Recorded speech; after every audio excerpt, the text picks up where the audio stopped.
Vet du hvilken bilnummer er det? Nei. 275. Det her er bil nummer 275. Vil du se hvilket, er det Sterne, eller er det Alvise.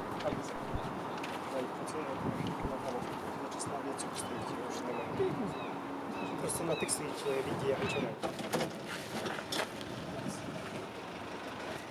Vill du köra? Ja. Vis meg vei.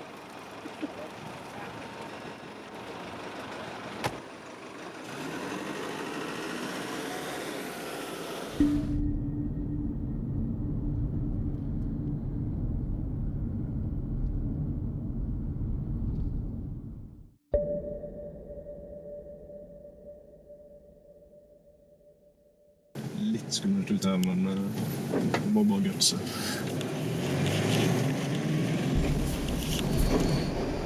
Hittil i år, hvor mange biler tror du har prøvekjørt?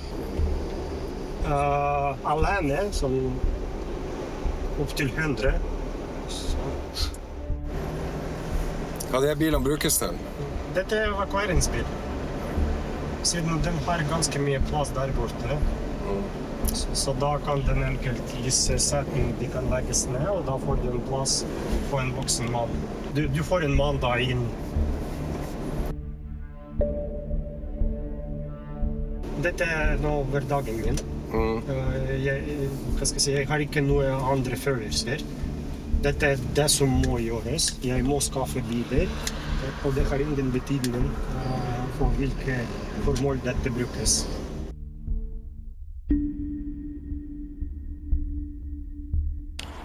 Oh, nice to meet you. Hi. She is a part of Progressive Ukraine. Very good. Yes, the organization. Preferably in English? Yeah. Better in English. Maybe Ukrainian?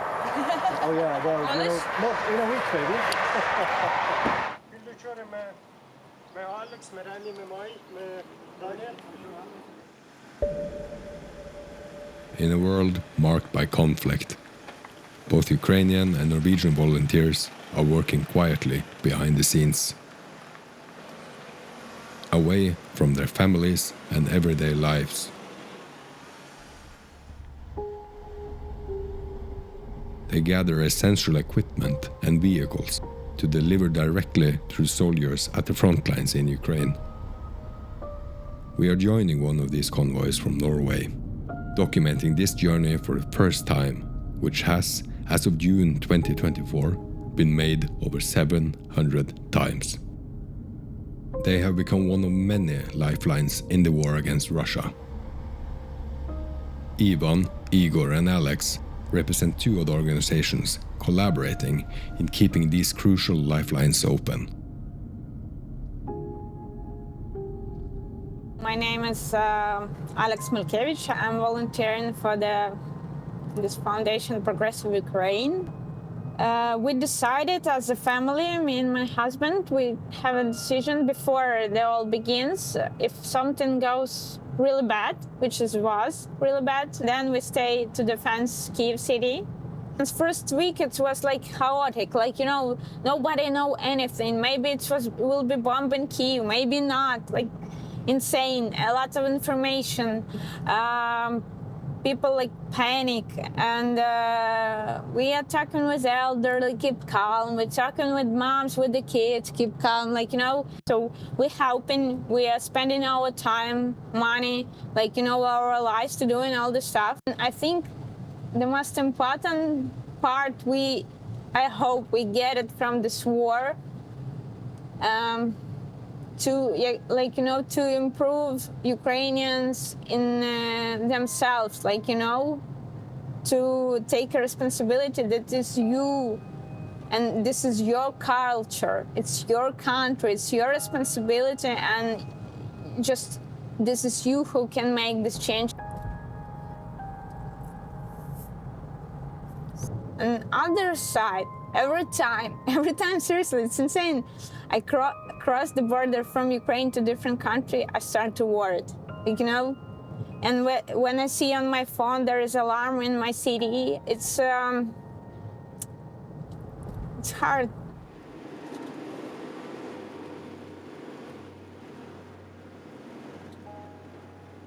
After 19 long hours, we arrived at the Polish-Ukrainian border.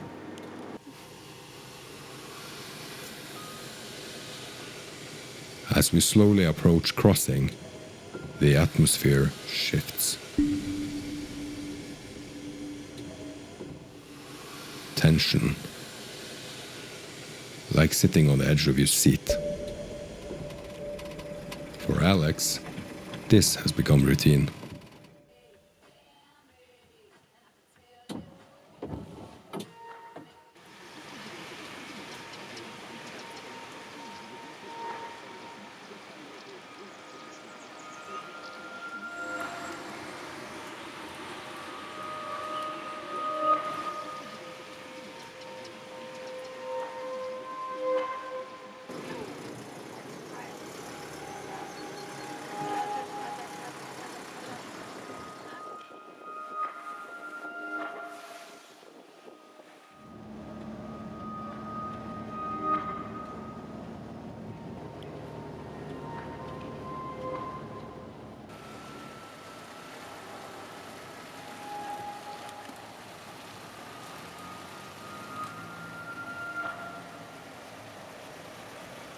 Our first goal inside of Ukraine is Lviv.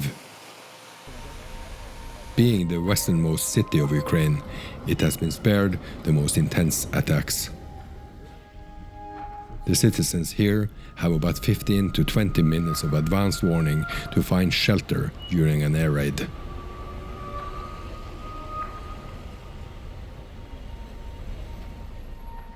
But even in war, life goes on as normal.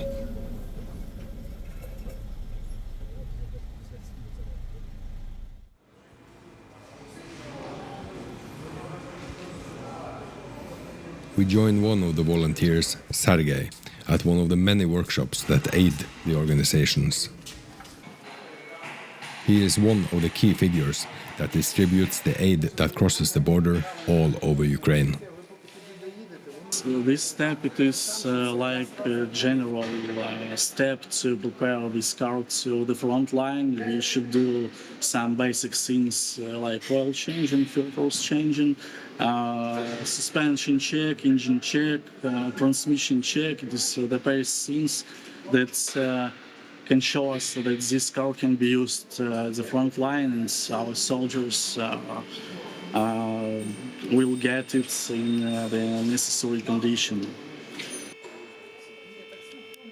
Maybe not everybody understands that this war it is not only for Ukrainian. This war, I think, it is for everybody in the world, because it is like a battle, like a check for our humanity. Like a battle for good sides, between the good sides and the bad sides in the world. I know that a lot of people help also Ukraine, and we really appreciate it. I think that's it's very necessary, and we cannot win without outside help.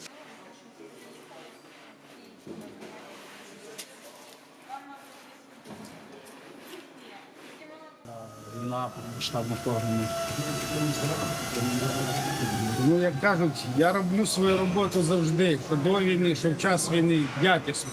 Тобто, по роботі для мене нічого не змінилося. В житті, звісно, змінилося.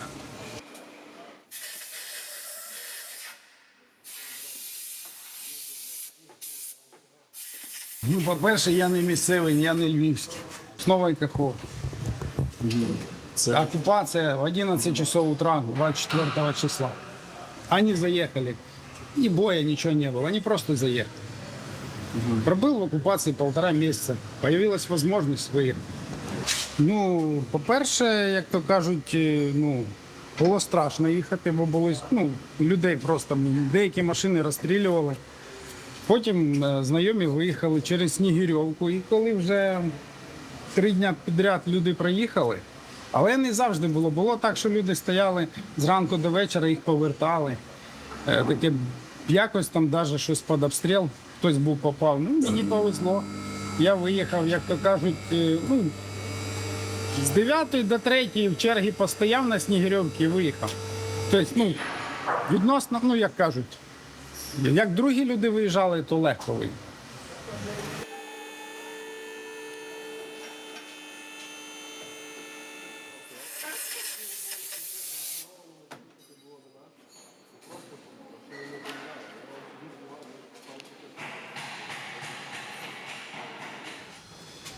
Я кажу, всі сподіваються на гарне майбутнє. А як воно буде? Всі чекають перемогу. Всі чекають, всі хочуть повернутися додому. Це і ГЕС, чого тільки одне стоїть. Як воно буде життя далі, ніхто не знає. Тому що наш регіон, він за счет сільськогосподарської продукції був. А тепер нема грошей, зрошення нема. Як тепер що там робити? Плюс замінують вже все. То його знає. Але бажання є вернутися додому. Вернусь тільки тоді, коли буде вже кінець війни, коли не будуть обстрілів.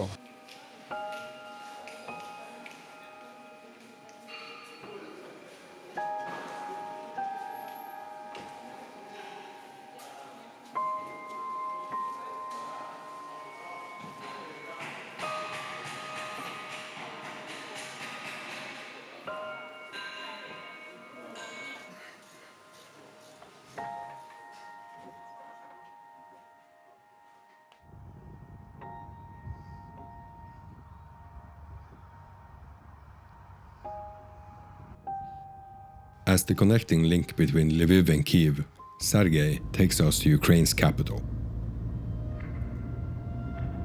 Along this main road to Kyiv and the western part of Ukraine, the scars of war are scattered. As we approach the capital, however, the destruction becomes more evident.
Kyiv lies in the middle of Ukraine.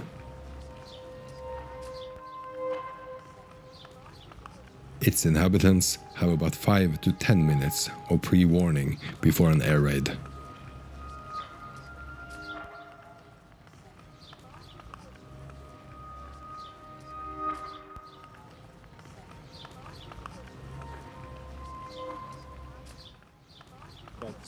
You're looking at the monument of Volodymyr.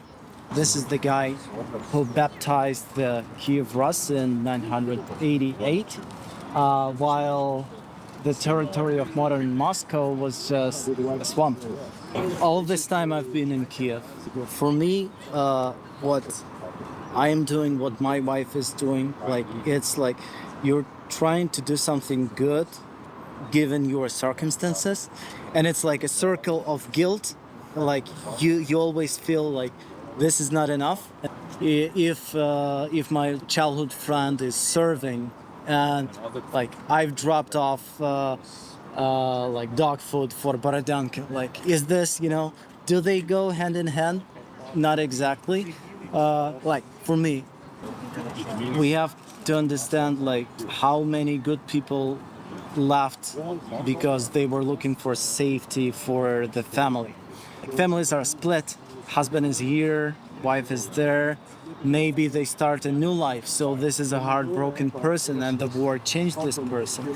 How many people got changed because they serve and then they have to adapt? So like if you're totally and completely ignorant about the war and you don't want to know anything about it, this is like something I cannot understand. But otherwise, I think you are involved in a war and you are changed by the war just in a different manner.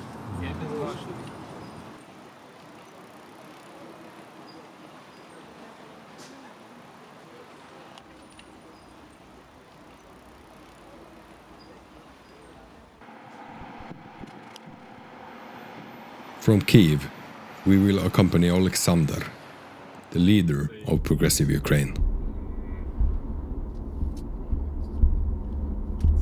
Different language.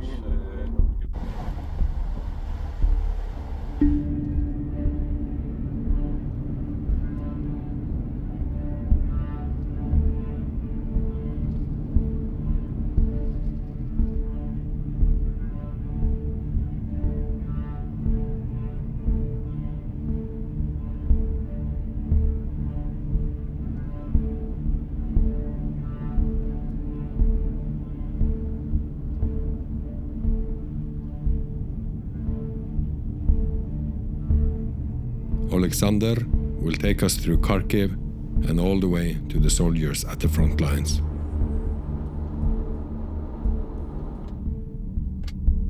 Kharkiv is the second biggest city in Ukraine. It sits only 40 kilometers from the Russian border, and the fight for this city has been brutal and ongoing. Prior to the war, Kharkiv was the home to 1.5 million people.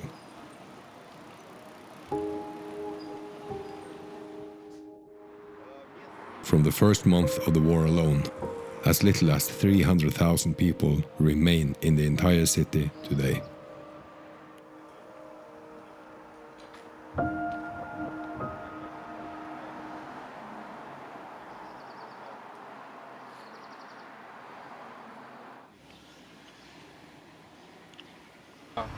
Воды нету, канализации 1,5 года уже нету воды.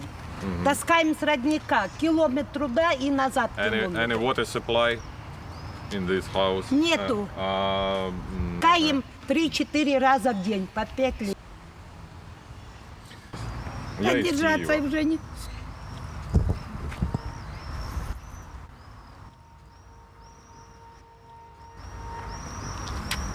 Он спину подорвало, хожу уже. 3-4 раза по 5 литров, по 2 не могу, тяжело лошадь поднимать. По 5 литров воды. Уже 2 раза сходила утром, еще иду.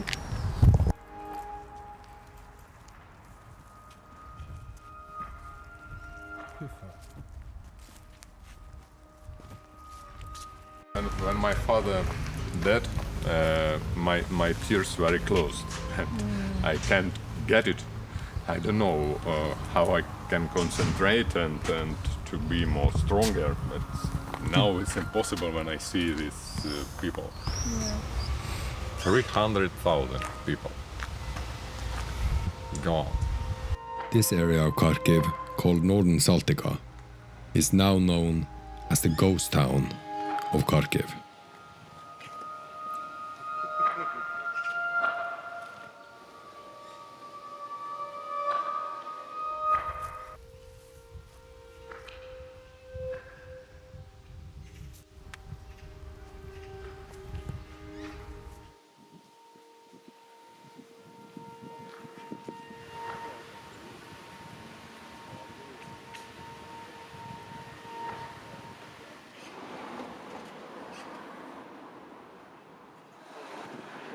We are spending the night in Kharkiv before traveling onwards.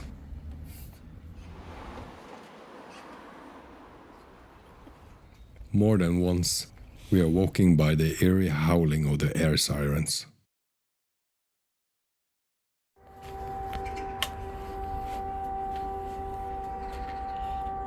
For the citizens here, they have about 2 minutes of pre-warning.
Buses marked like this were carrying civilians away from the fighting. The Russians were giving advance warning of that fact.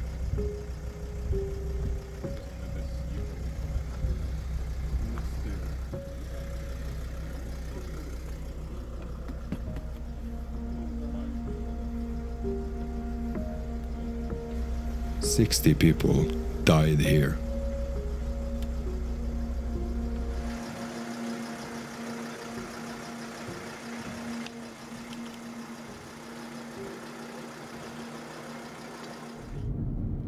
After 7 days of intense travel, 3,000 kilometers, we are in Kramatorsk.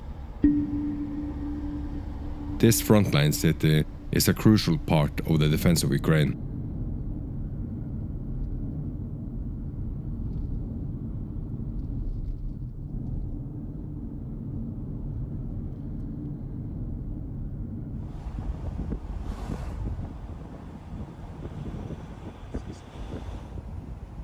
Even here, you find the absurd normality in between the destruction, which is everywhere. The soldiers and the few citizens here have just seconds to no pre-warning. Og som kokos. Hva du tenker du, Bjørn? Hva du tenker om å sitte og spise is her i Kramatorsk mens det... Det er godt. Det er varmt her. Det var det Remi hadde å meddele. Det er varmt her. Det er det. Oi, der hørte du.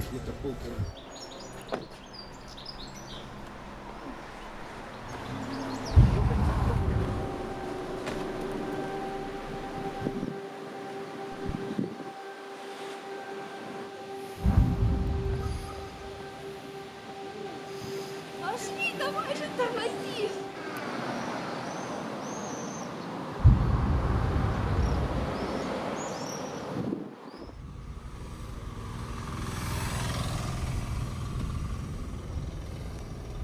This is the closest workshop to the front lines.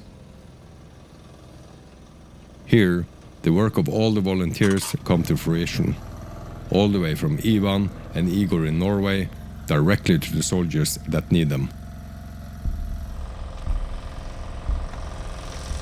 Ja, Service delivered.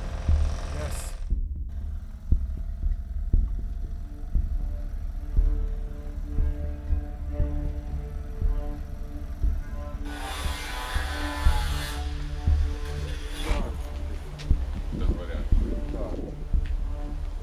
Нашли нормально.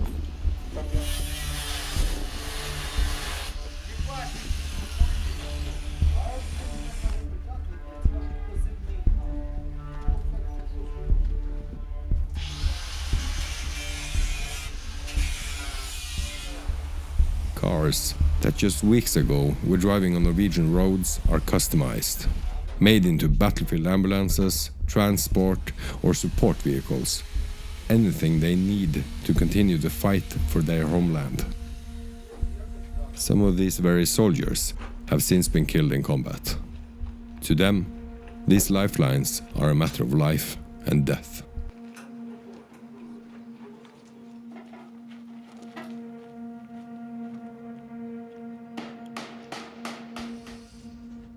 With the sounds and the rumbling of war surrounding us, feeling the wear and tear from just one of these journeys, our team is left in awe of the efforts that are put into keeping these lifelines running.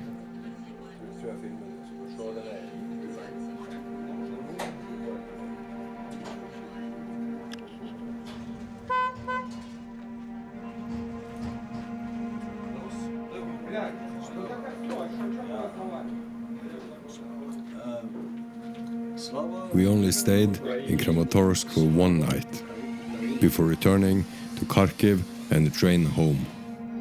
This is every day, now a normal life for everyone in Ukraine, fighting for its right to exist.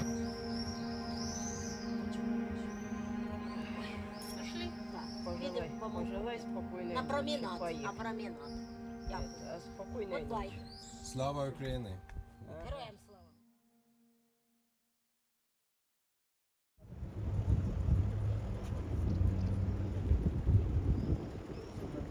Поданий для посадки до 5-ї платформи на 9-му хвилею. Електропоїзд 6691 Харків-Красноград, поданий для посадки до 5-ї. Comfortable and informative. I think we can do it.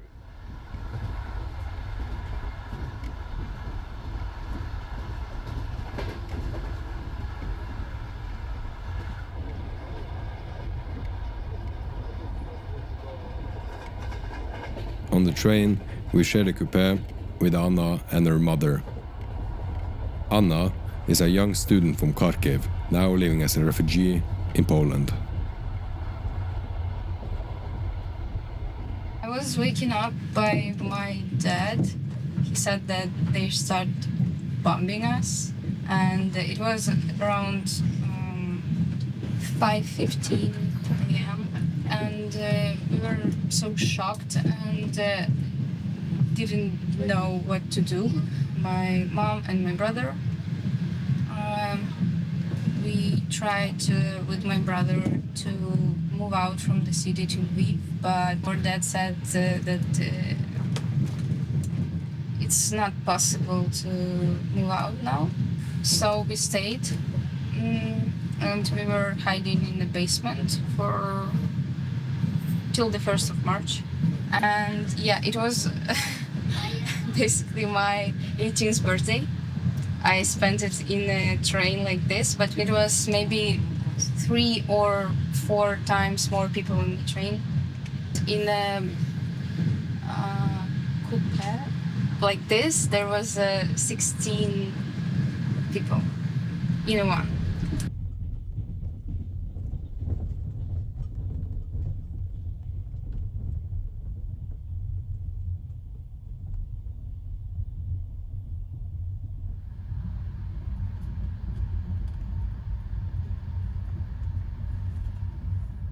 You know, everyone was living their lives, even though there was some thoughts that they will invade us, but nobody thought that they will. And everyone was buying flats, cars, and living just living life as it is. nobody knows for how long it'll be. But I pray for the future of Ukraine because I love this country so much, and I hope that we'll make it. I mean, I'm sure that we'll make it even more beautiful and more powerful than before. You know, old history of Ukraine, somebody is trying to take our land. Yeah, and from the 2015, we are fighting for Crimea, for Donetsk and Lugansk, and now they're trying to take more.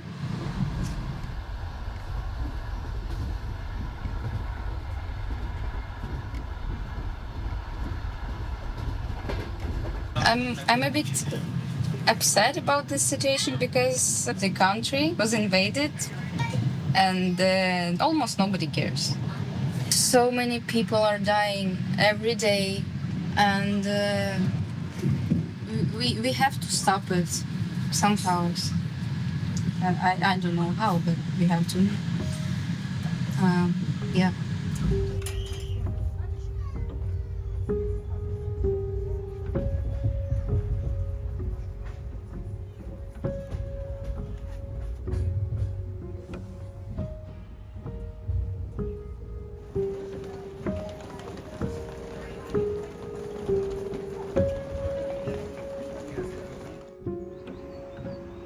This invisible front continues. Fueled by volunteers, donations, and contributions by everyday people. Even contributions that may seem small can sometimes have a huge impact for those at the receiving end.